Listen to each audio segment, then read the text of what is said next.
Well, US President Joe Biden met Mexico's president this week as part of an effort to reduce mass migration. The migration influx shows no sign of stopping, and the number of countries people are coming from is growing. Mass migration is landing at the U.S. doorstep. With conditions getting worse in their countries of origin, migrants are arriving in droves, relieved as they cross the border.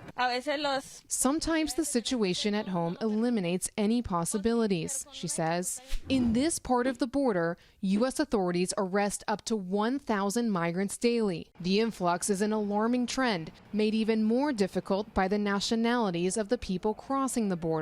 Here, past midnight in Yuma, hundreds of migrants have already crossed into the U.S. and turned themselves over to Border Patrol. They come from a range of countries, including as far as Russia, and they all, after speaking with them, have said the same thing. They are looking for a better life here in the United States. Yuma Border Patrol Sector Chief Chris Clem described the situation as dynamic. We were having countries from Mexico, Central America, things that we could process and take their biometric data and put them in removal proceedings and or return them back to Mexico. The countries we're receiving now, those nationalities are flying in, arriving to the border, and they're having to be processed, and there's just so many of them that it is posing a challenge to the workforce. Authorities can turn back migrants at the southwest border back to Mexico or their home countries under a Trump-era pandemic rule known as Title 42, but it doesn't apply to everyone.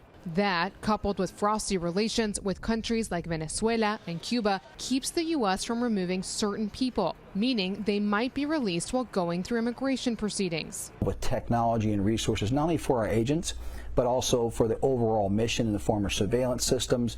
And then we continue to add to the processing and the humane care and of the migrants in custody, wraparound medical services, food contracts to make sure that we've got plenty of food and to be able to take care of those in custody. The pace of people journeying north presents a steep challenge for President Biden, and one he raised with Mexican President Andrés Manuel López Obrador this week. One of those is migration.